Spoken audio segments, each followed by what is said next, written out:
Welcome to this week's Future Consideration Light. We're just doing the mock draft this weekend from the brilliant minds at Mocking the Draft. Let's start with the top 5. That sounds like a reasonable thing. Number 1, Teddy Bridgewater. He's our number 1 quarterback.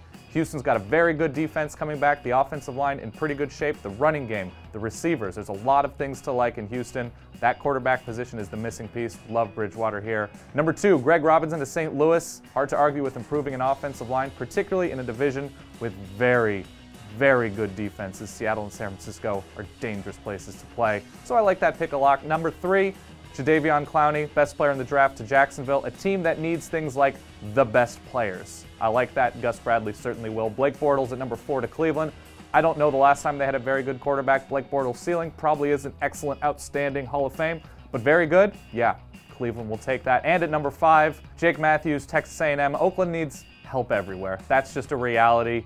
But you know what? If you can get it on the offensive line and you can get a great value with Matthews, which we think he could be the best offensive tackle in this draft. Technically speaking, he would be a huge boon for Oakland at number 5. I like that pick a lot. Now, let's skip around the first round just a little bit. Number 8, Minnesota, Johnny Manziel, falling a little bit beneath where a lot of people think he will, but at 8, that's a nice value if he pans out. They're going to be playing outside these next few years, so the tantalizing possibility of Manziel playing inside in a dome, it'll have to wait a little bit, but standing next to Adrian Peterson, standing behind a very good offensive line, having receivers of the future. They will be playing outside, but it's a pretty good situation to enter into if you're a young quarterback. The coverages will be pretty open. Thanks, AD. Thanks a lot. Let's skip around even more. Mike Evans, Manziel's favorite target of yore, to St. Louis. Don't like this pick. They invested in receivers high up last year. Keep going offensive line or safety. Calvin Pryor's still on the board here. I think he makes a ton of sense. The NFC West offense is also very good. He can come up and support the run. Great at playing center field. Calvin Pryor, the pick for me at 13, but who am I? Number 22, the Eagles and Darqueze Dennard. I like this marriage. The Eagles against the pass last year, real bad. They gave up the most yards of any pass defense in the NFL last season. I like this pick a lot, especially in the NFC East. You have Garcon, you have Dez Bryant, you have Victor Cruz.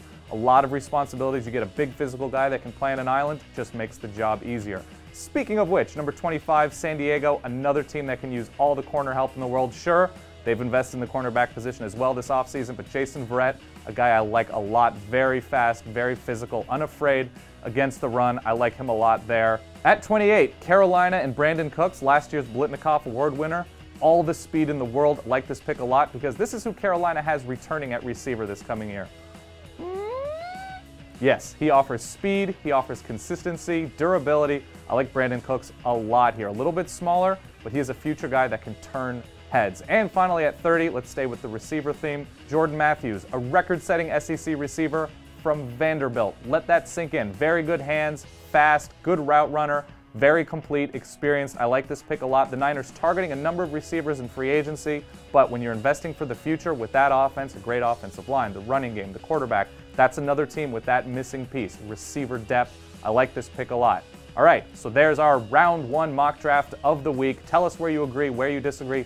Let's chat in the comments, and of course, we're going to see you next week.